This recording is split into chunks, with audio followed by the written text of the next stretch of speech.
Christmas, everybody. 2011. Where does the time go?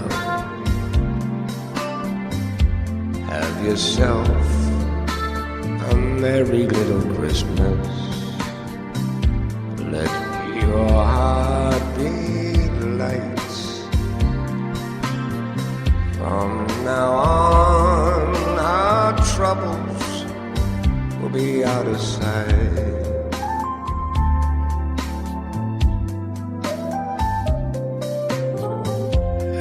Yourself a merry little Christmas.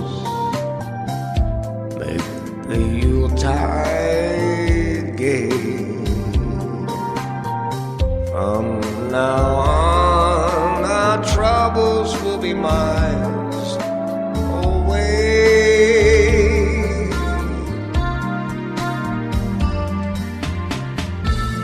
Here we are as in olden days.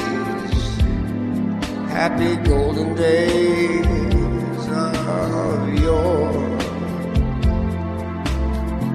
Faithful friends who are dear to us, gather near to us once more. Through the years, we all will be together if the fates allow. Hang a shining star among the highest bough. Oh, and have yourself a merry little Christmas now.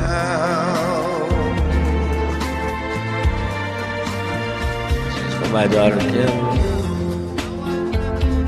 used to be a little tired.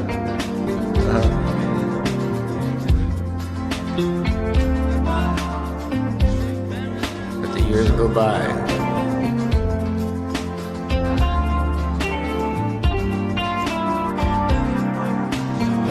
My mom used to tell me that the older you got, the faster time would go. She was right.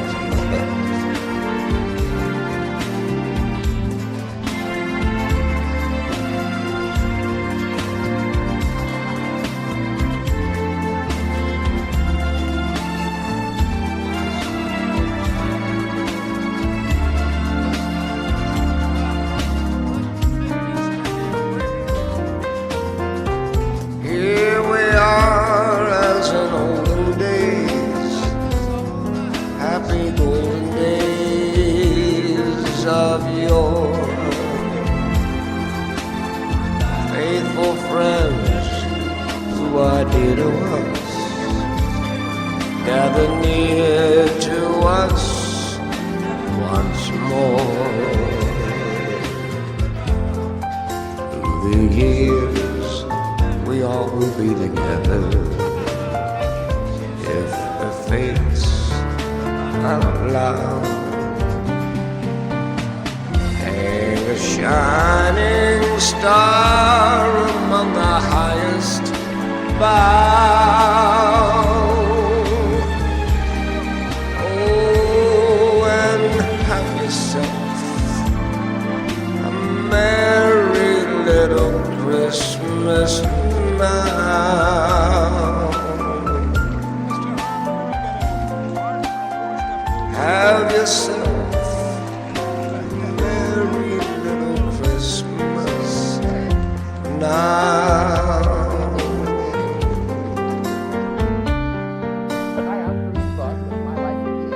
Merry Christmas. Mike Kelly. This is God bless. This is the gentleman we're going to be talking about, Paul New Stewart, a gentleman that's played music all his life and had one heck of a life story to tell us.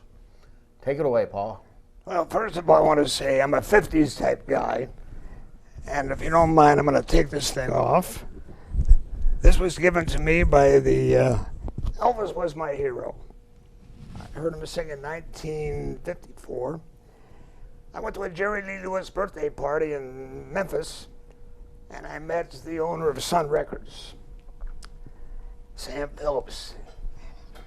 And I told him I wanted to thank him for those guys he had on that label because it changed my entire life as a kid.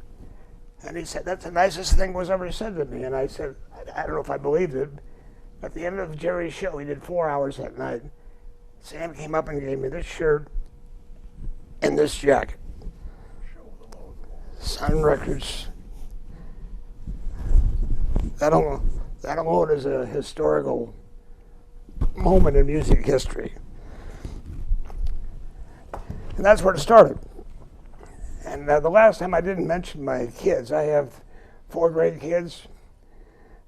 Sean, Brandon, Shane, and Kim. My daughter is the apple of my eye. She has done so much for her dad over the years. And she lives in Chicago. They all live in Chicago. My son Sean, I can remember, he's a computer whiz. We had no idea he was going to be that good, but he did it on his own.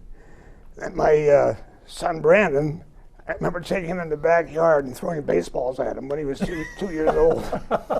And I kept telling him, hit like this, and he would turn it around. No, like that. He was a lefty. And he didn't know it. No, he didn't know it. So I named him Brandon Roberto because Clemente is the guy that I wrote the song about that's in the Baseball Hall of Fame. And my preemie son, his name was Shane Elvis. I named him after my boy, and he was a preemie in Wisconsin, and thank God we were near this great hospital. I could put him in my hand. He's now 6'5". Wow. And he played baseball like I wanted Brandon to play. He played baseball at Charleston University. My son Brandon played football in Worcester, Massachusetts. I was born in Boston for Holy Cross. We're all Jesuit schools. And that's why I wanted to mention my kids. And my ex-wife, Donna, I got 4 of them. 2 of my kids apiece were great mothers. And when you travel as a musician, like Neil Diamond said to me, it's hard to, when you're traveling all over the world, to keep things at home kosher, I guess you could say. And Brandon became a football coach at St. Viator in Des Plaines, Illinois. Very successful at that.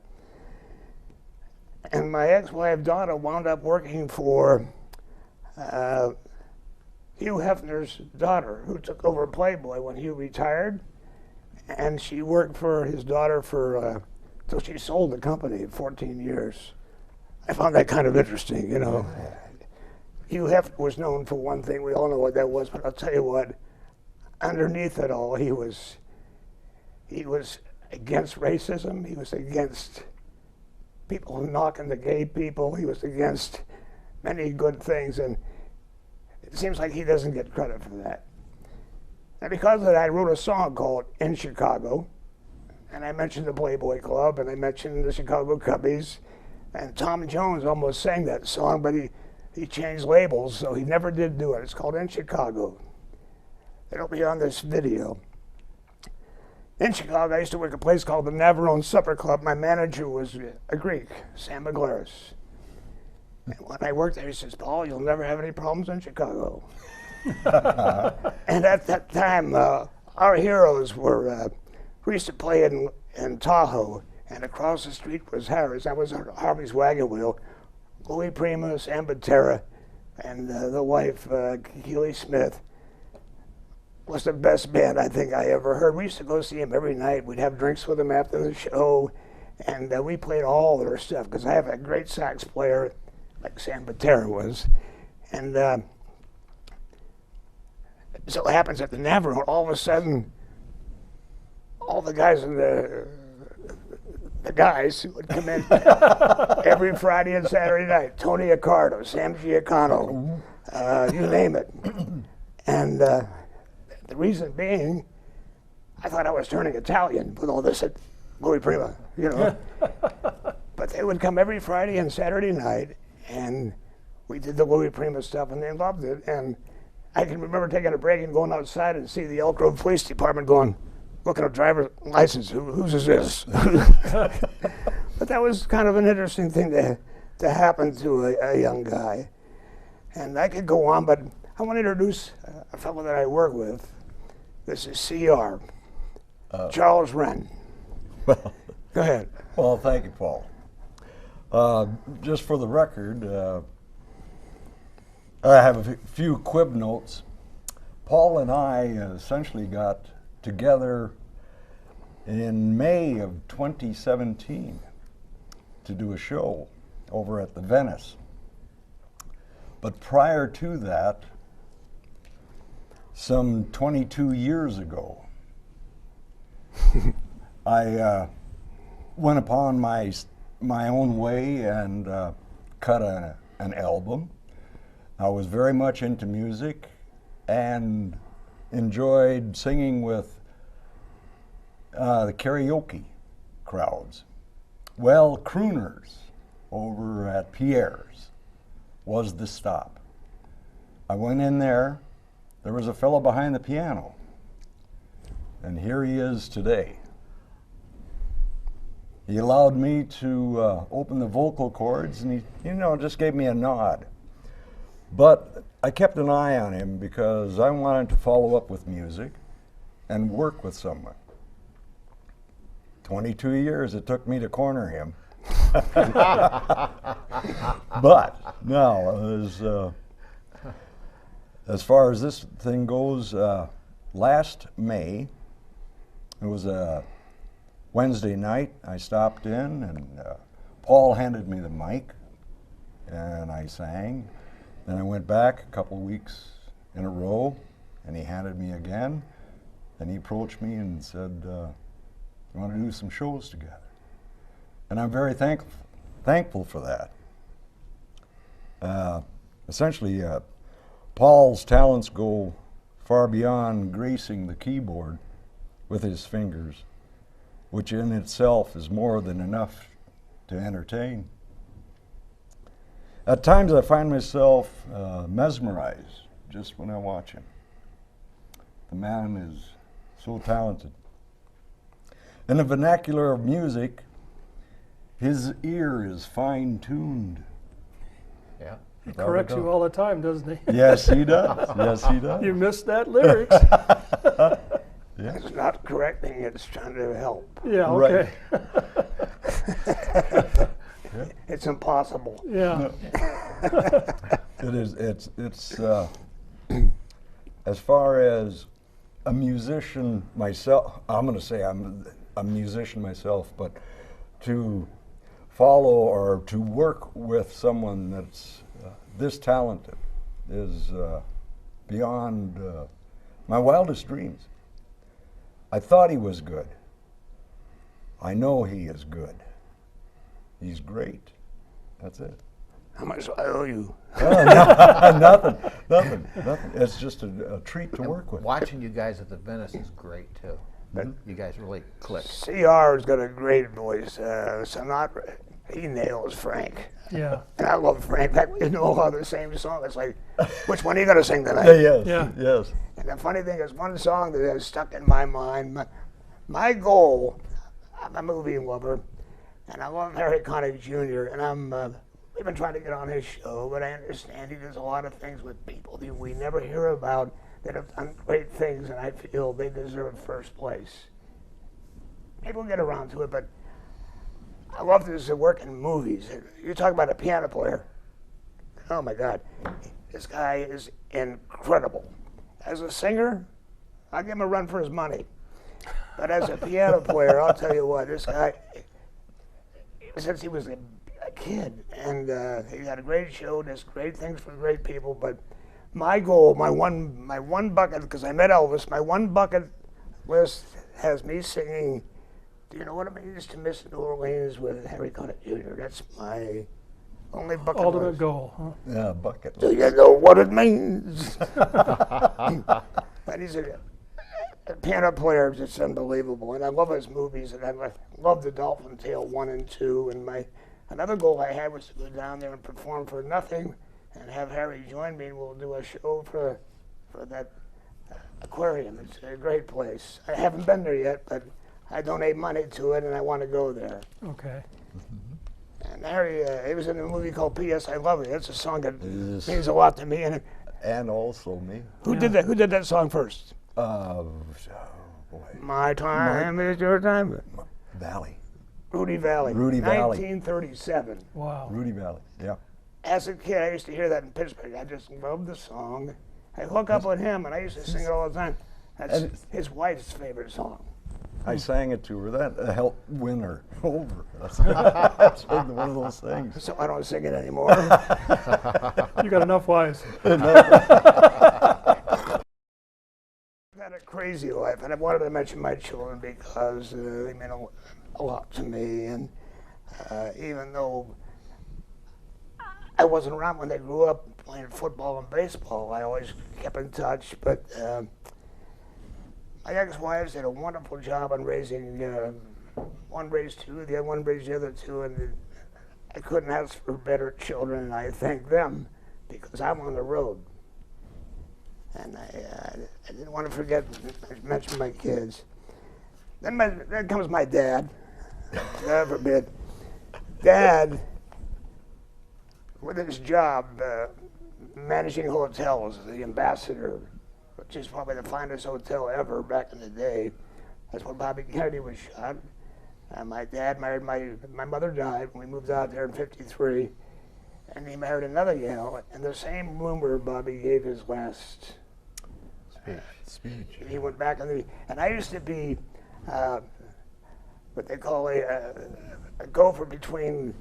We didn't have all their cell phones and stuff, so when there was something coming, that was a big hotel. When there was big things coming in, Dad would give me stuff from the manager's office, and I would take it to the front desk. How many people were coming? I'd go to the kitchen, and I walked down that kitchen back alley so many times where he was shot. And I saw the movie Bobby was taken to that hotel, and I knew Harry Belafonte back then too. That's when I met him. It just brought so many memories of my dad. After my mom died, the first gal that he dated was a girl named Estelita. You probably wonder, who's Estelita? She was not Mexican, she was Cuban. I didn't know that.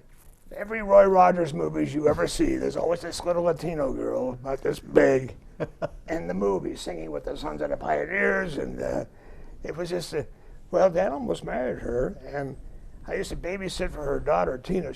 She had been married to a very famous old-time actor that John Wayne loved, Grant Withers, who also married Loretta Young. Not the country girl. And one day I'm at the Dad's office in walks John Wayne, Ward Bond, George Sanders, and one other guy, I can't remember who it was. And we go to the Variety Club and they asked Dad, "Are you serious about marrying her?" And Dad said, "Well, she's been divorced and we're Catholic," and he didn't do it. Because they were upset. Yeah. And also, I meet James Dean. I didn't even know who he was.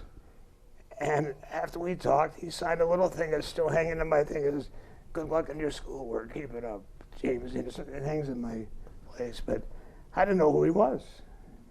This was way back. Just like you didn't know who Elvis was. Who?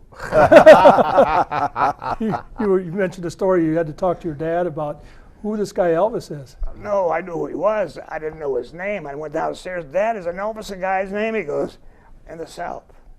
And I used to go, 1954, 55, I'd go around Miami Beach. He also ran hotels in Miami Beach. And I would ask for Elvis Presley records. They go, "Who?" "Who?" And then I met him, of course, in Vegas a number of years later. Why don't you say a few words, Mike? Well, I met Mike. He's probably one of the nicest people you would ever want to have as a friend. He would do anything for you. A very religious guy. I was going to church, but he gets me up every Sunday, 8 o'clock to go to St. Charles, and I enjoy it. I mean, he's a very good man. He raised 3 kids on his own, and he is just a unique individual. I try to help Paul out, setting him up, tearing him down, and all the other The equipment. and the equipment. Yeah, Managing. he can still walk yet. I mean, can you imagine this gentleman is 78 years old and he's still going strong as far as his music. Right. I mean, that is his lifeblood. If he couldn't sing or play the keyboards anymore. I don't know what he would do. I really don't.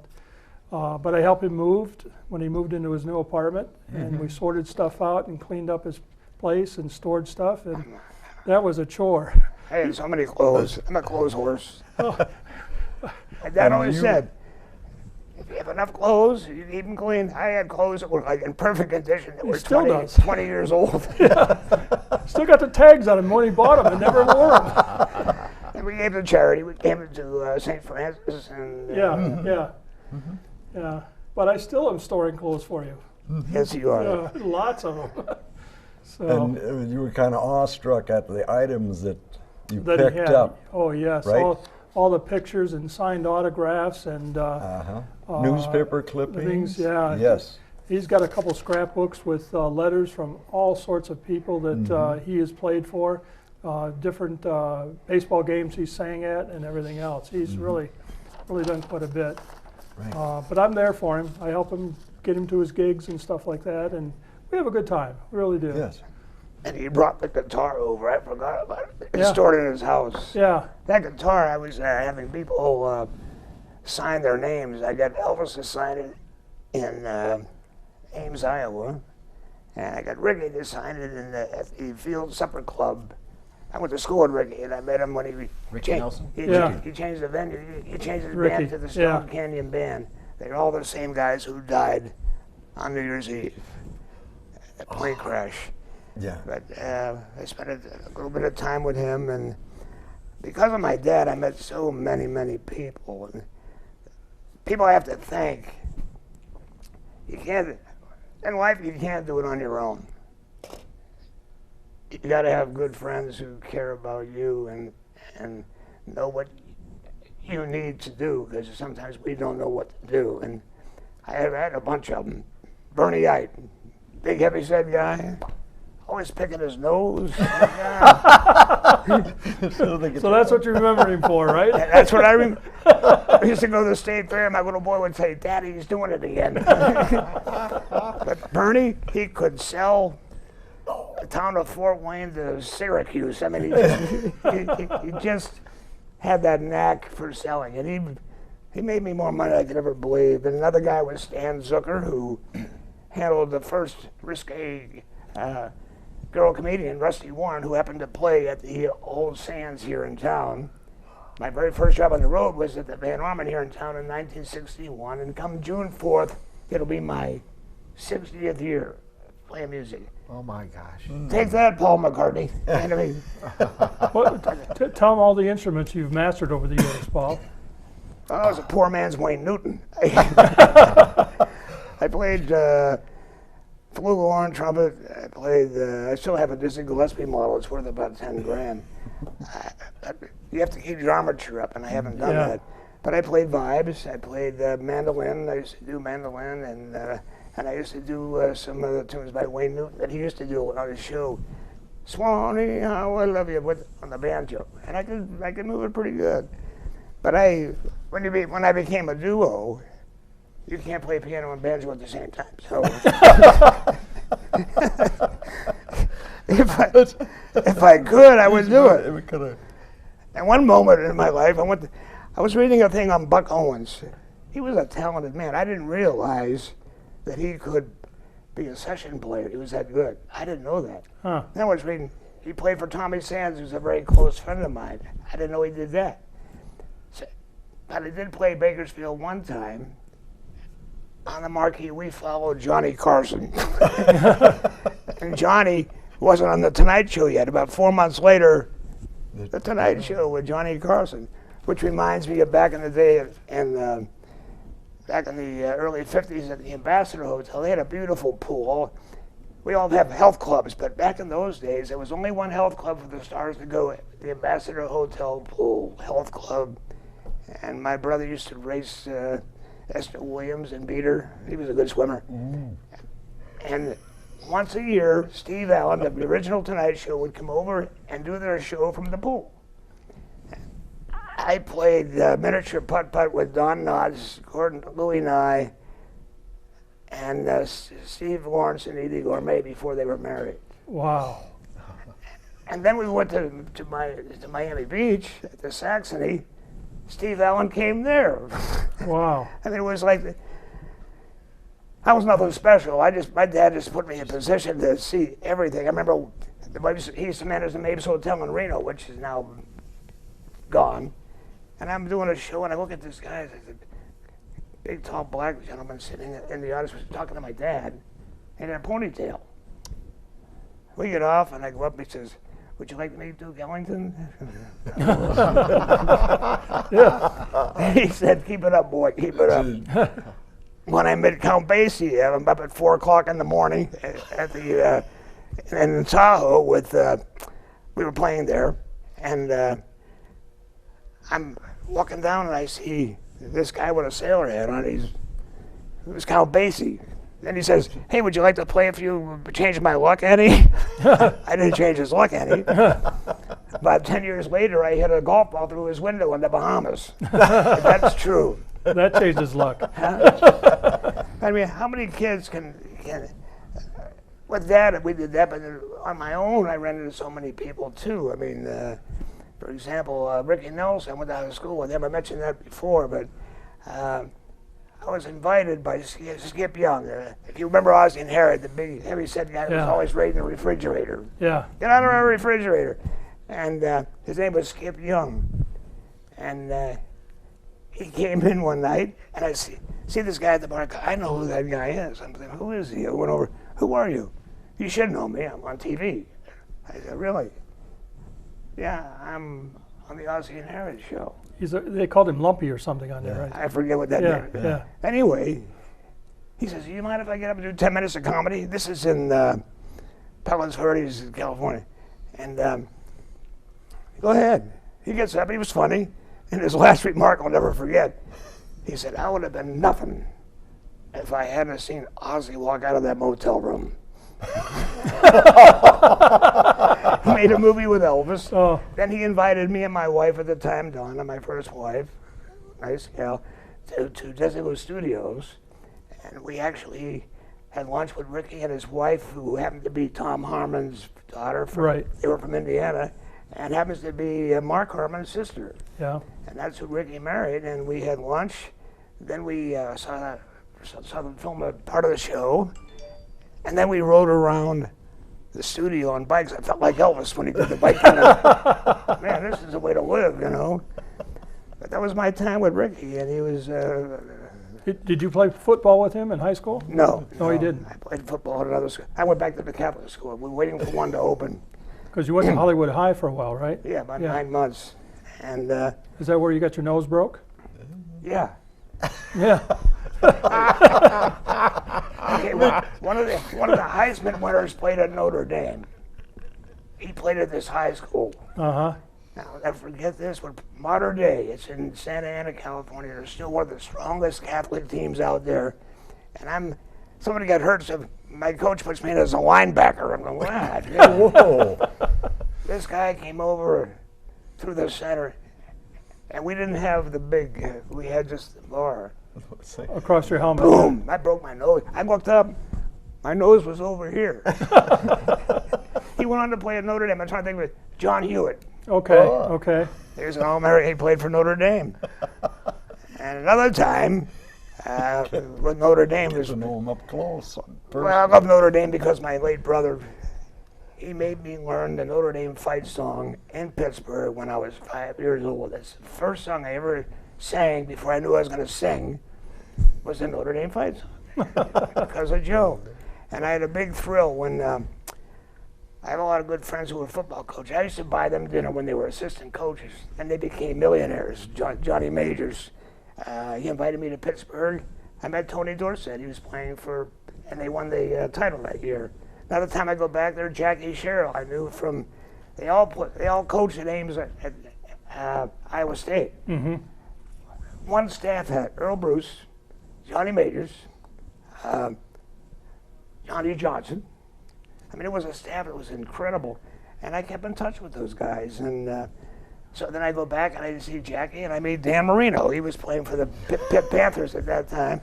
Then I get a call, I'm in Chicago, from Johnny Majors. How would you like to come to Notre Dame and be on the sidelines with the team? If my brother had been with me, he would have knocked me aside and taken over. But so I went there, and I'll tell you what, when you walk in that stadium, being Catholic and Irish, and you look up there, it's like, ooh, boy. And Dorset was playing for him, and we won that year. But it was just, how many people get to be on the sidelines with the opposing team? And it was just, my life has been like that. You know, you meet one person, then you meet another person. And then when I came to Fort Wayne, of course, I met another guy who helped me with my career, was Stan Litle, from the owner of Pierre's. He gave me all the freedom in the world to do what I wanted to do at Crooners. That's where I met you. Right. It was a fun bar, packed all the time. Great, all the best singers in town. And I'm the idiot that brought karaoke to Fort Wayne in 1989. I went to Hawaii to visit my brother Jeff, who lived there. Called Stan. By the time I got back to Fort Wayne, the sports bar was called Crooners. And when I walked in, he says, "Paul, it's your bar. You do anything you want to do." And we had more fun in that place. All because of Dad. I mean, getting into music. And you got any questions? You're being very silent. I'm just in awe. Yeah. I'm not to be in awe about it. It's just I was in the right place at the right time. And then another time, Dad was a good friend of Tony Martin. He was married to Sid Charisse, a great dancer. They were good buddies, and Tony came to Houston. Dad was managing the Sheridan Lincoln. Dad used to go on overnight. Dad was a horseback rider. He used to go overnight rides with Governor Connolly and George Bush. Oh, wow. They do these overnight things. Yeah. Yeah. And then when all that happened, but later in life, it was like, my God. So I play Houston, Texas, and I'm playing the Tidelands, which we followed the Smothers Brothers. Whoa. They were at the top of their game. And I'm working with a comedian named Jackie Vernon. He was very dry. I mean, the Texans went over their heads a little bit. Yeah. I used to scotch tape peanuts to the windows and watch the pigeons go neurotic trying to pick them off. I needed a pet, so I bought a pet watermelon. I didn't get hit by a car and lost all his seeds. I mean, that was the stuff. And we also did a bit that we wrote together, but he kept calling me, this was Christmas season, he kept calling me Merry Christmas and his orchestra. And after a while, we're getting a little irritated. But it's Paul New and a Steel City Band. Finally, the last day we're there, we're breaking down. I'm up on the dance when I look back, there's this big sign, Merry Christmas. Merry Christmas and his orchestra. We wrote a poem together that's, I won't say what it is, but it's a cute poem that we wrote together one night, having drinks in the and the place we worked, the Tidelands, was run by a guy named Dick Magel.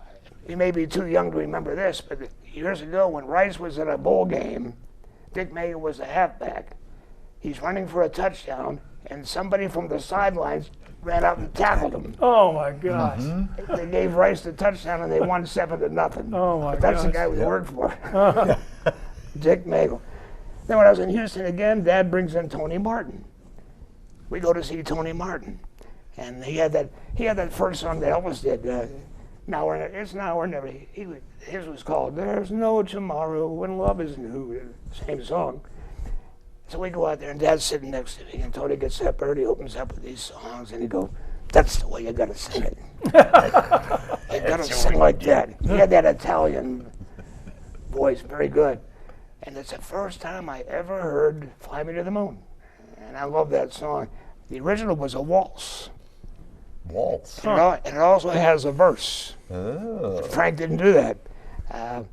Poets often use many words to say a simple thing. It takes thought and time and rhyme to make a poem sing. With music and songs I've been playing, for you I have written a song to be sure that you know what I'm saying. I'll help you as we sing along. Fly me to the moon. You can do that. He's gonna show you. Yeah, Yeah. we're gonna, That's, yes. but that's what I remember about Tony Martin. I mean, Wow. and when I was in Pittsburgh, this is true, Liberace. This is weird. It's Pittsburgh. The William Penn it was called when Dad managed it, but it became an Omni William Penn. It's now a national landmark. There's a room there called the Terrace Room. That's where Liberace and Lawrence Welk got their start. Liberace was there with his brother George. I saw him when I was a kid. But the big candelabra was there. Yeah. And then the TV show came after that. And then Lawrence Welk was there. And they had a contest in Pittsburgh. Some little old lady, about 89 years old, wanted name the Lawrence Welk Band. Champagne Music Makers. Huh. Some good old lady from Pittsburgh. Wow. So years later, my dad dates his sister. This is when he was, when my dad, he's dating different people. And I was we went to the Valley. Liberace's first home was in the Valley. And you go, it was a normal home, but then you go in the backyard, there's a huge pool built like a piano. That was his first home. Wow. The only reason I got in there was because of my dad's association. So years later, I'm working at Harvey's Wagon Wheel again. More things happen to me at Harvey's Wagon Wheel. I'm having breakfast at like 4 o'clock in the morning. There's nobody in there but one guy sitting at the counter. And I'm sitting there, and Liberace's playing across the street. Who comes in? I see this guy coming in with this huge red robe, pajamas, and slippers. He walked across the street, came into our place, sat down. And then he says, "Hey, what are you doing?" I said, "Eden, come up here and join me." So I go up there and I'm thinking, I don't believe this. And then he said, "Hey, how you doing?" I'm Liberace. I said, "I know who you are." And then he says, I said, "You know what? My dad dated your sister." You know what? Dad used to manage the Ambassador Hotel. And he said to me, "Joe New's son?" He remembered the name. Joe New's son. Huh. And we talked. He was very kind, very funny, had the big rings on, and he bought my breakfast. Wow. I want you to talk about when you were in Dallas and you had dinner with Raquel Ruby. Welch. And Raquel Welch, yeah. Well, I met him because he liked the band. He used to come in there all the time, and Jack Ruby, right? Yeah. And we didn't know nothing about him. He invited me and my wife, my sax player Bobby Pollahan, and his wife Lois to go have dinner at his place. We go, the Adolphus Hotel, which is famous at Dallas, is standing here, across the street, long staircase to a strip club. I said, "I'm bringing my wife in there for dinner." So we didn't do that. But he used to come in all the time. I went to his sister's place to have, we had lunch, played pool, and we watched a jazz band. And, well, you know what happened? I already said that on the first time around, that I wrote to him in jail. After he shot Oswald. And the FBI called me up, and when I was in Washington, D.C., he wanted to talk to me. And I already mentioned that before, but it turned out all right. I mean, who would know? Yeah. He seemed like a normal guy to me, you know. And one thing I will, maybe I shouldn't say this, but I'm going to tell you anyway. It's bugged me my entire life. In 1963, in that hotel was called the Cabana. It was owned by Doris Day, Marty Melcher, and Jay Sarno. They wanted to handle me when I was 23. I called my dad, and Dad says, "You got a great manager with Stan Zucker. I wouldn't make any waves." But I did have lunch with her at her home in Beverly Hills because they had 3 places, one in Atlanta, one in Dallas, and one in Palo Alto. I did play the one in Palo Alto, but I turned them down. But when I read all those books about JFK, all those people are staying in that hotel that you read about. And I'll never forget this, God is my witness. I'm in there in the bar one night, and this military guy who was loaded with, I mean, it looked like he'd been to every war we ever had, you know. And we're talking, and I asked him, "How come Ray Charles never plays Dallas?" He said, "This is 1963. "Well, we have a little racial problem. I hate racism. It just makes me sick." But he said, "Well, because of the race problem." I said, "No problem to me, maybe you." Then he says to me, when something happens in Dallas, you read about it in the front page. That was a month before? A month before. I don't know who he was. I wish I'd taken a picture. But that has bothered me my entire life. He just, in our time, I'm glad to be a 50s guy because we saw the best of times. And we look back now and go, oh my God, but it was the best of times. I mean, it was great music. Then Motown came along, and the Beatles came along. That was in the 50s, 60s era. Right. I mean, it changed Elvis, Ricky, it changed the entire market. And we're lucky to have been in there. In the meantime, we've watched assassinations. I mean, John, I played at his funeral. I mentioned that in the last one. And then Bobby shot where I grew up. And then Martin Luther King, I didn't tell you this before. I worked Memphis the day he was shot. We're working a club. We went to work that night after this happened. We were staying at the Peabody Hotel, which is in all these movies. Oh, yeah. We're playing, and all of a sudden, through the front door. I mean, the lights, we turned the lights on, and that was the end of the gig. But you couldn't get out of Memphis. Wow. So that night, I went to the Peabody Hotel, and I drove down to where this happened. It was right down the street from the Peabody Hotel. I drove down. I wanted to see, this is history. This ain't right. I wanted to see. When I came back, we had a black gentleman who ran the door. He says, where'd you go? And I went down. You stay out of there. You're going to get killed. Yeah, you're right. Don't do that. I said, well, you know what?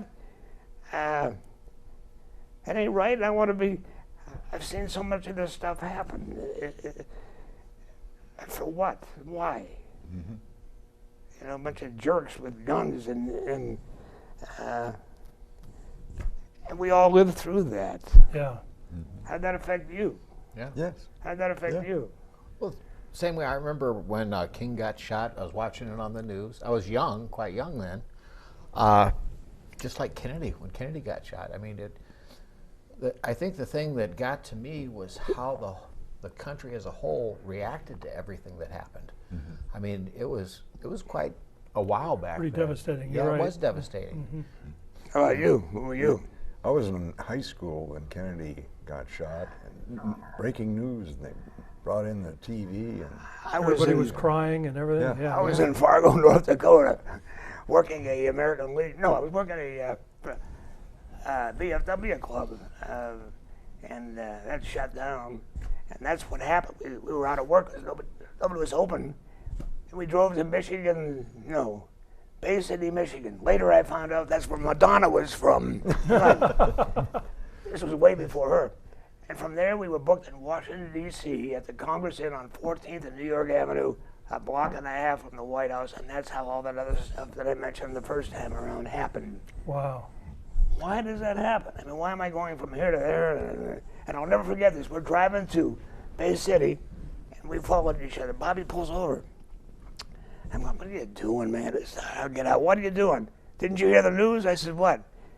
Jack Ruby just shot Oswald. I said, what? That's where I heard it, on the turnpike or on the expressway. And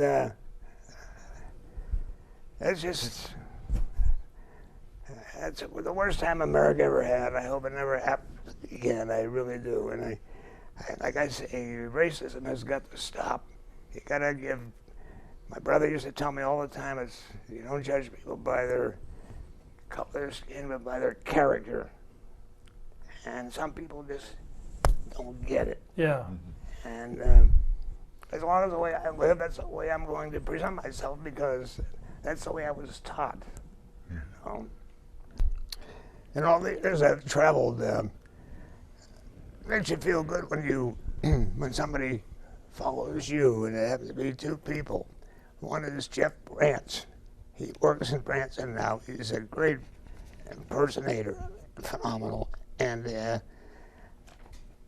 I first met him in Des Moines. We had a Elvis contest. He was 15 and he won it. We've been friends ever since. He went on to work with Wayne Newton, and here I am.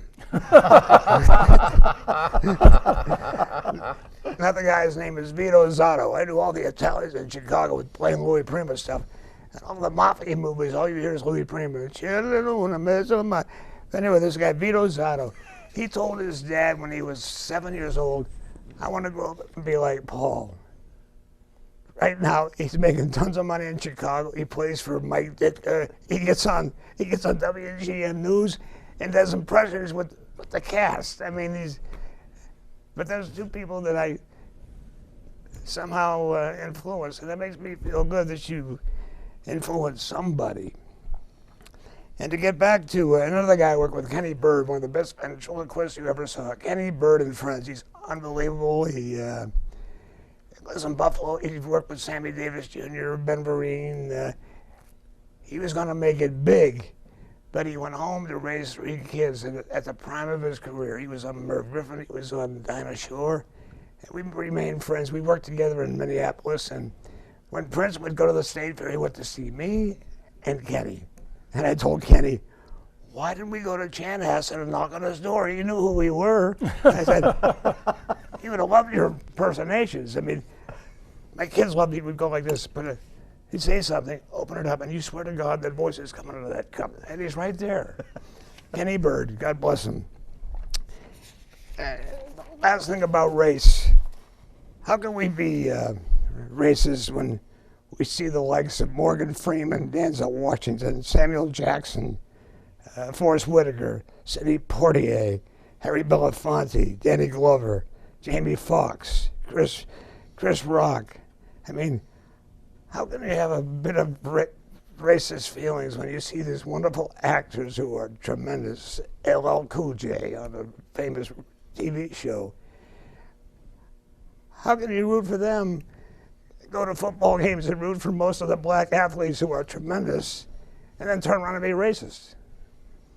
Get that touchdown, and be a racist? I don't get it, and I hope it ends.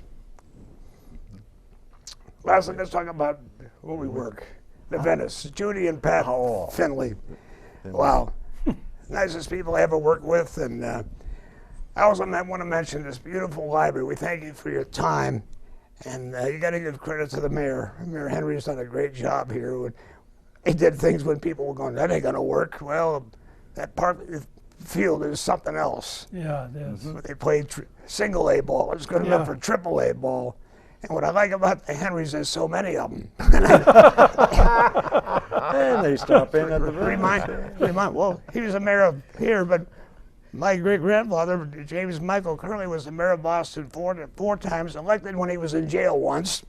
He was a senator, and the last time he ran, he was beaten by one of my favorite guys, John F. Kennedy. And our family's like the Henrys. My mother had 13 kids in her family, so we related that way. But it's a beautiful place. Fort Wayne has grown.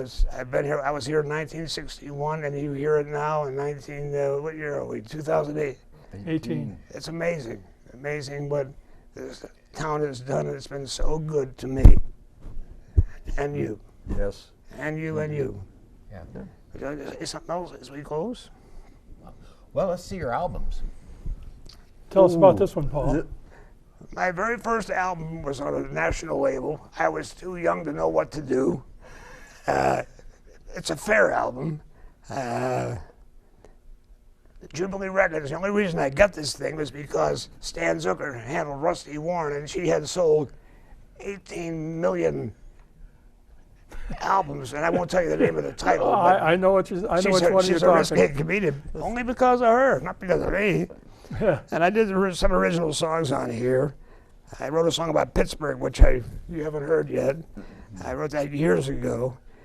And that was the first band right there. Paul New and the Crew, What's New? And that's the name we used when we first worked Fort Wayne in 1961, June 4th. And it'll be 60 years come June 4th. So my first album, everybody wants to be on a major label. I was on a major label. But I was too young to know who I was, what I sounded like, And the best part of this, the last song on here is a song by the Beatles, I Want to Hold Your Hand. We did the best Beatles thing. Our drummer looked just like Ringo Starr. We'd all put on the wigs, and we would do that song, I Want to Hold. And I had been to the Beatles concert in 1964 at the Hollywood Bowl, only because I knew Herb Alpert, Jerry Moss, A&M people, and a guy named Chris Montez, who had the #1 song in Britain, and the Beatles opened for him. When they went to the Hollywood Bowl, we got tickets, and I saw the Beatles there. And lo and behold, the night that we did the last cut of this thing, I Want to Hold Your Hand, I hear it on the radio, you can hear it. The screaming goes on. Ringo Starr came in with him. Oh. And I went, oh my God, it's Ringo Starr. And we just said hello, then he was gone. But he did come out. That's a memory you just won't forget. Yeah. What else we got here? Well, being a good friend of Paul's, I've been trying to collect these off the internet and buy these records. But some of them get a little expensive because they're collector's items now. I mean, they go up to $150 to $250 a piece. I can't believe that. And he's produced 5 record albums in his lifetime. So, plus he's produced an 8-track tape and a couple 45s over that time. Yeah. So this is one of them that was done after he changed the name to his band, Paul New and the Steel City Band. Catch this. I got permission from the owner of the Steelers, the original owner, to use her thing. In my hand is a ball. If you follow football, he played for the Minnesota Vikings. He's from Minnesota. Hey. His name was Krause, huh? Paul Krause. No, not Paul Krause. No. God, I can't remember his name. Anyway, he was in the hospital because he had a motorcycle accident. Almost died. He was finished playing. Carl Koselke. Went into the hospital room, and he had the hiccups. And I said, what's the problem? I've been hiccuping for about 3 weeks. I said, do what my dad told me to do. Get a drink of water, put it in like this, hold it in there, take a deep breath, put your hands in your ears and swallow. He did it. Hiccups were gone. He's looking at me like I was some kind of a miracle worker. That's the ball he gave me, and that's still. So it's Minnesota, Pittsburgh. That's a true story. And God bless him, he passed away a number of years ago, but he was a strong linebacker. Yep. When I was moving Paul from one apartment to another, he says, you want to see something, Mike? And he opens up this guitar case. He has all these instruments that he's saved over the years. And he opened it up, and I said, oh my gosh, Paul, do you know how much this thing is probably worth? He's got Elvis Presley's signature on here, Ricky Nelson. He's got Richie Valens, Dick Clark, and Willie Nelson, and there's others on here that I can't read. So over the years, he's really picked up a lot of names on his guitar when he was singing in various areas of the country. Well, how would you wrap up your life so far? I'm still trying to get a #1 hit that I wrote. I don't care who sings it. You can sing it. He's looking for another wife. No, I'm done with that. But I've been blessed in a lot of ways. I never got that #1, but I made a lot of money, and I met a lot of people. Most of them are probably up there now, but I don't know how many people I've played for, but it's been a number. And you're still playing today. I feel blessed that my life was like it was. And I'm still young enough to maybe we'll do that. People can come see you at the Venice on Wednesdays and Saturdays at 6 o'clock. 6 to 9. 6 to 9. We're too old to play till 10. All righty. Thank you very much. It was Thank you, Paul. great. Yes. Thank you, the staff. Thank you so much. Thank you so much. What I sang was the Notre Dame fight song, thanks to my brother. Anyway, here's that song. Who's getting text messages? Great song, great song. You know it, sing us with us, sing it with us. I went to a garden party, reminisce with my old friends. A chance to share old memories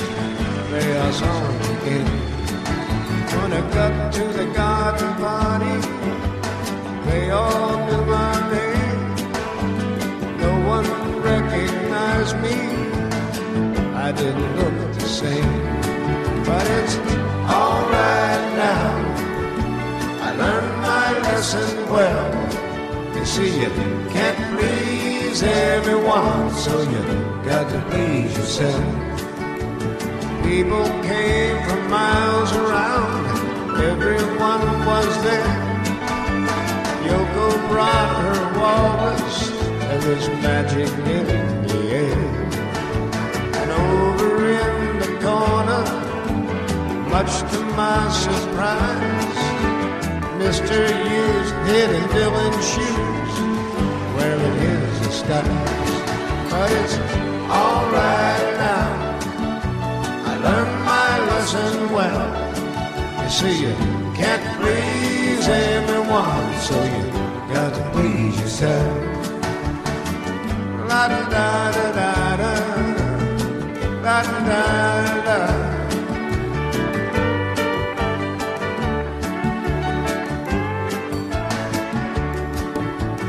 Play them all the old songs, I thought that's why they came. No one heard the music, we didn't look the same. I said hello to Mary Lou, she belongs to me.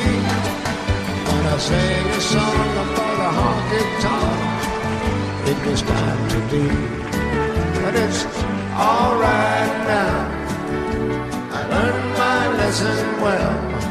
You see, you can't please everyone, so you gotta please yourself. La da da da da da, la da da da da.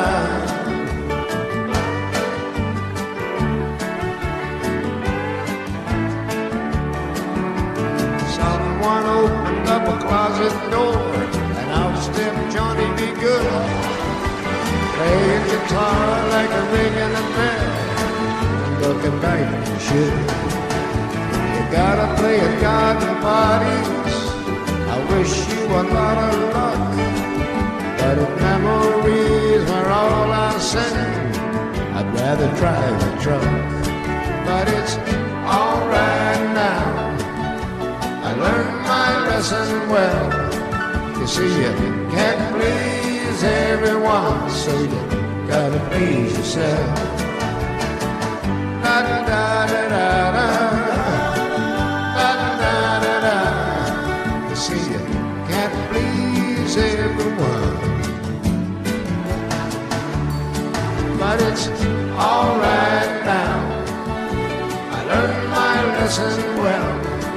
You see, you can't please everyone, so you got to please yourself.